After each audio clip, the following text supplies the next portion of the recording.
تو پھر وہی المیہ جو پاکستان میں نے کوئی 1 مہینہ پہلے دیکھا کہ پھر ہمارا نوح خان بھی ایک طرف نوحہ پڑھتا ہے، دوسری طرف گانا بھی پڑھتا ہے۔ پاکستان کے مشہور گویے محرم کے ایام میں امام حسین کے سلام پڑھتے ہیں کہ نہیں پڑھتے؟ کیونکہ وہ رسم سمجھتے ہیں، عزادار امام حسین کو عبادت نہیں سمجھتے۔ اور عجیب سے واقعات، کیونکہ اگر خطا اجتماعی ہے تو اس کا ذکر بھی اجتماع میں ہونا چاہیے۔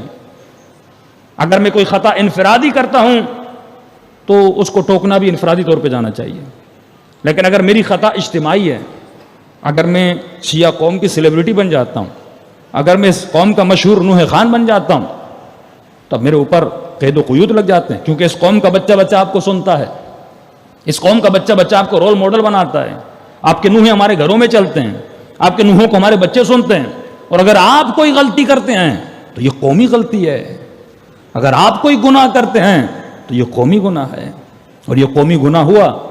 لیکن افسوس سے نہ ممبر بولا، نہ ممبر والے بولے، نہ کسی نے ٹوکا، اور انہی اشخاص کے نوحے پھر پڑھے بھی جا رہے ہیں اور انہی کو دعوتیں بھی دی جا رہی ہیں۔ اس سے بڑے افسوس کا مقام ہوگا کہ پاکستان کی بدنام زمانہ خاتون جو بدترین گانے گائے اس کو اپنی شادیوں میں بلایا جائے، اور پاکستان کا مشہور نوح خان اس کے سر پر پیسے پھینکے، جس کو میرے بچوں نے بچپن سے سنا، جس کے نوحے ہم نے سنے۔ یہ کب ہوتا ہے؟ کہ جب ہمارے نوح خان نوحوں کو رسم سمجھیں، اور جب رسم بنتی ہے تو کمرشلزم ہو جاتا ہے، جب رسم بن جاتی ہے تو اس میں کمپٹیشن آتا ہے، پھر جب رسم بنتی ہے پھر یہ مقابلہ چلتا ہے کہ تجھے کتنے دیکھتے ہیں، مجھے کتنے دیکھتے ہیں۔ لیکن جب عبادت بن جاتی ہے تو انسان کے وجود میں خوف خدا آتا ہے، خوف امام حسین آتا ہے۔ کہ ذرا 5 منٹ کے لیے بندہ تصور کرے کہ سیدہ زینب کے لیے آیت اللہ مرزا شیرازی فرماتے ہیں اگر خطیب صرف اتنا کہے کہ علی کی بیٹی شرابی کے دربار میں گئی تھی، صرف اتنا کہے، یہ مومن کے رونے کے لیے کافی ہے۔ اگر یہ جملہ سن کے اسے موت بھی آ جاتی ہے تو وہ جنتی ہے۔ امام انہی جملوں پہ روئے، اور انہی شراب کی محفلوں میں بیٹھنے والی عورتوں کو ہمارا نوح خان اپنی شادیوں میں بلائیں، ان کے سروں پہ پیسے پھینکے جائیں۔ ایشو یہ نہیں ہے کیونکہ ان کی تو تربیت نہیں ہے، ان کی تو تہذیب نہیں ہے، کیونکہ ہم نے مجلسوں کو مرثیے، سلام اور نوحے اور ماتم تک محدود کر دیا۔ اصل جو مخ اور اصل جو مغز مجلس تھی وہ یہی تھی کہ قوم کی تربیت ہو، اس کو ہم نے سائڈ پہ کر دیا۔ تو جب یہ چیزیں، ان کی تو تربیت نہیں ہے، لیکن سوال یہ ہے کہ قوم پھر ایسوں کو بلاتی بھی ہے، ایسوں کو ممبر پہ بٹھاتی بھی ہے، ایسوں کو 2-2 لاکھ دے کر نوحے بھی پڑھوائے جاتے ہیں۔ اب یہ کس منہ سے نوحہ پڑھ رہا ہے؟ تو اس کا مطلب اس کے دل میں نہ عزت امام حسین ہے، نہ احترام امام حسین ہے۔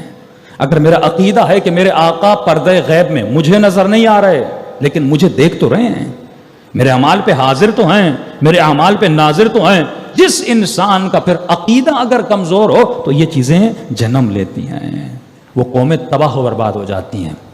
آذربائیجان چلے جائیے، پورا آذربائیجان شیعہ ہے، لیکن سارے سیکولر ہو چکے ہیں، حکومت سیکولرزم کی حکومت ہے، مسلم، شیعہ، علی کے ماننے والے، لیکن ان میں جرت نہیں ہے امام حسین کے لیے قیام کریں، ان میں جرت نہیں ہے کہ فسق و فجور کے لیے قیام کریں۔ سب سے بڑی فحاشت کا اڈا اس وقت آذربائیجان بن چکا ہے، لوگ عیاشیاں کرنے وہاں جاتے ہیں، شیعہ کنٹری میں جاتے ہیں۔